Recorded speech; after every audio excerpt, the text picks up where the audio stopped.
Hi, everyone.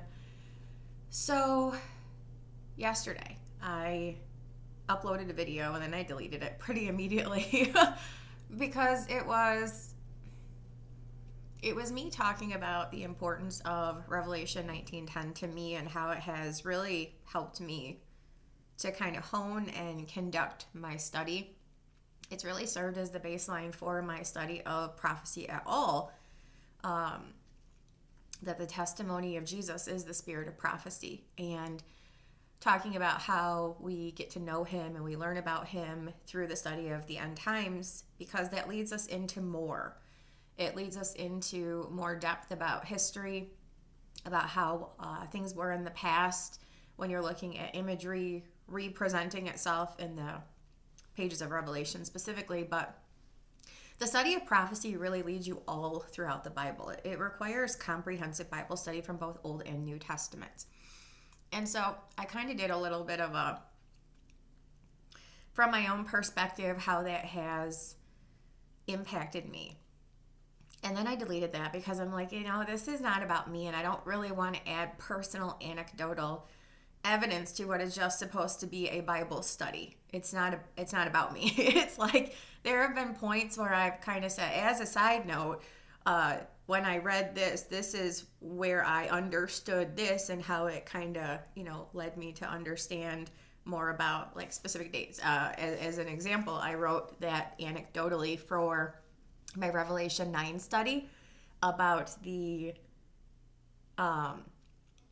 trumpet 6, how the angels are reserved for a specific hour and a day and a month and a year for to slay the third part of men. And it's like, okay, so there is literally a date hard-coded for that can't speed or slow.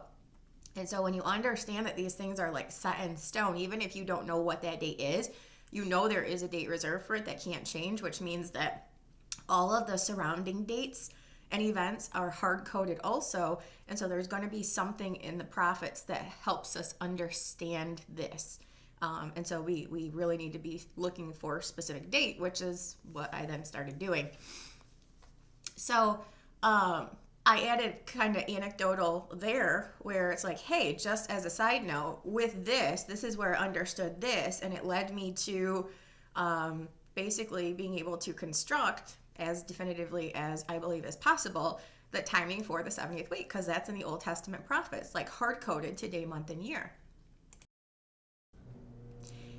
And if you didn't know that there is a specific day, month, and year reserved for that already, then you might just believe it can happen at any time. And you might not be led to study any type of specificity. So there are certain things that when you read them, it kind of jumps off the pages at you, and it's like, okay, so you can kind of hone and craft your study accordingly. So I kind of did a little rambling video about my own, how Revelation 19:10 has impacted me.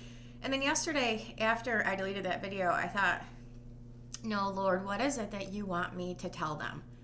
When I studied this, what is it that you want me to tell them? He said, tell them I love them. And I was like, yeah, because the whole Bible is a love story between God and man.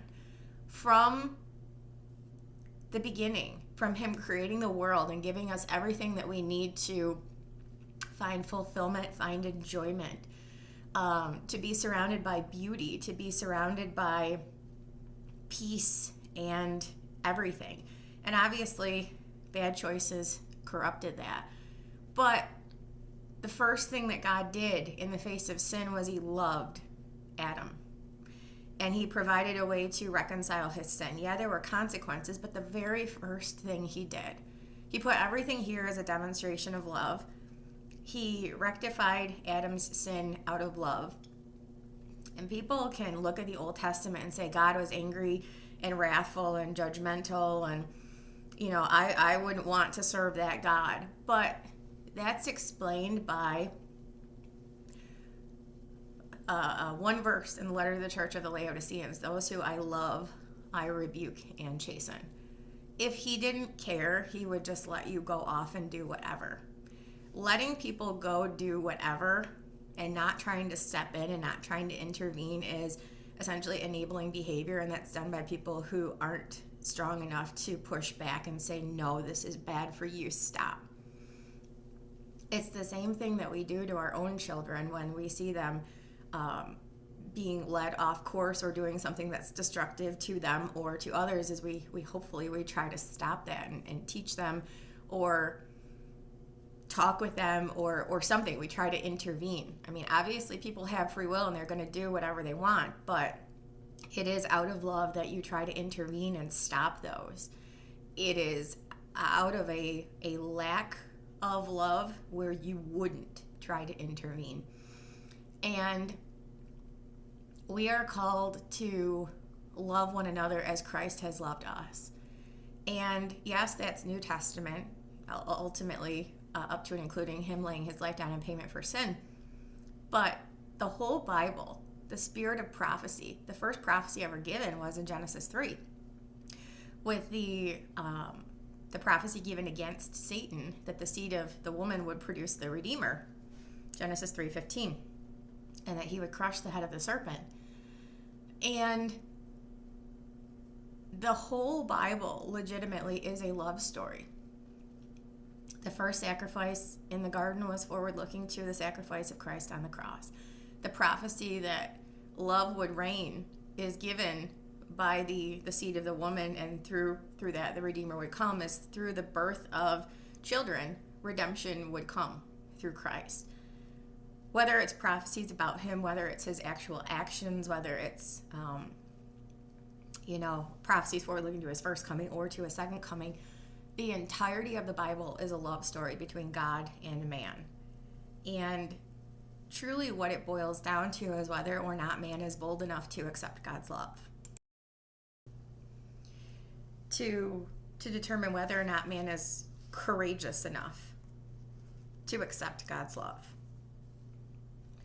To understand that you need it. To understand that he provides it. To understand that all you need to do is accept it. And so I think really it's just a poignant message, one that isn't about my personal anecdotal experience in Bible study by internalizing a verse. It's what does he intend for us to understand through the conveyance of that verse? Tell them I love them. The testimony of Jesus is the spirit of prophecy. Tell them I love them. The whole Bible, from the first page to the last, is God's love story toward mankind. And if there is no other message that you receive or that you try to convey to others, is that the Bible is God's love story to mankind.